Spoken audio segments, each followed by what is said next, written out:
ግራና ቀኝ መላእክቶች ቆሙ አሸከሙ ምድሪቷን ሙሉ እንደዚህ ብድግ አድርጎ አሸከሙ ምድሪቷን እንደዚህ ከፍ አድርገው ሲያሸክሙ አንተ የት ሆነህ ነው? እኔ ከምድሪቷ በታች ሆኜ በዚህ ሳይድ አንድ መልአክ በዚህ ሳይድ አንድ መልአክ ሆኖ እንደዚህ ብድግ አድርገው አንተ ላይ አሸከም አልከበደህም? እኔ ተሸከም እንዴት ይከብዳል? እግዚአብሔር አሸከሙኝ ማለት ነው። ሶዶማውያንን ማስቆመው ሆነ ማጠፋው ነን።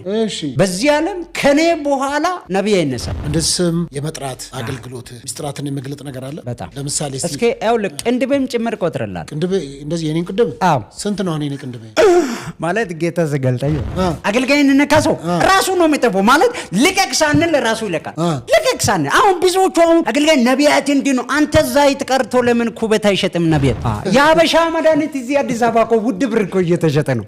እሱም ወደ አበሻ አድርጎ የፈውስ አድርጎ ኩበትን ቢሸጡ እኔ ችግር የለብኝም። ጠቅና ፓርቲና ስለ ዶክተር አብይ አህመድ ጸልዬ ተኛው። ከዛ ቀሰቀሰኝ እንዲሁ ቀጥ ብለው 70 ተጽፎ አየሁ።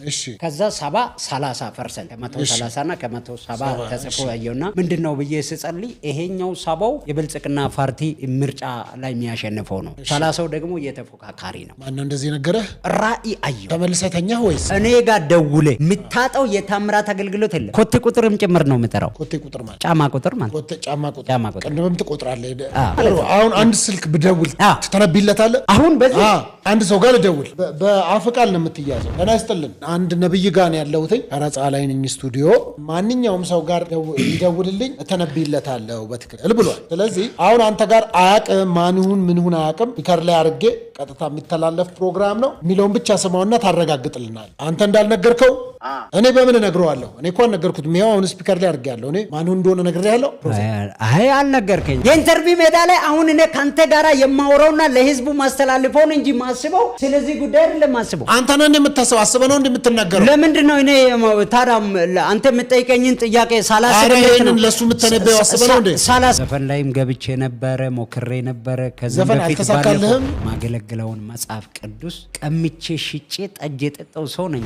6 ወር ጾሜ የተቀበልኩት። 6 ወር ጾምክ? ለዚህ ያው ቢዝነስ ላይ ባይዘው እኔ ያዕቆብ ነኝ። ያዕቆብ ብቻው ወጥቶ የ2 ክፍል ሰራዊት ሆኖ ተመለሰ። እኔ ማርፔ ብነግድ ያዋጣኛል ብል ታምናለህ? የእውነትን ነው ማለት ማርፔ ብነግድ ያዋጣኛል። በስራ የነካውት ነገር ምን ትነግዳለህ? እኔ ማለት ምንም በድላላ ሰራለሁ። የውጭ ኤጀንሲ ነኝ። ዶላር ላይ ሰራለሁ። ሙሉ ለአገልግሎት ራስን ሰተ ማለት እንደዛ አይነት አገልግሎት አይመችኝም። የዞሬ ጫማ ለምን አደርጋለሁ? አባቴ አሁን ቢኤት በምንነዳ ጊዜ ነው ሁሉ የመጣው እንጂ ጌታ ምስክር ነው ማውራ ሰው እኔ የሚለው ነው ያምናል ማለት ይቀበላል ዝም ብሎ።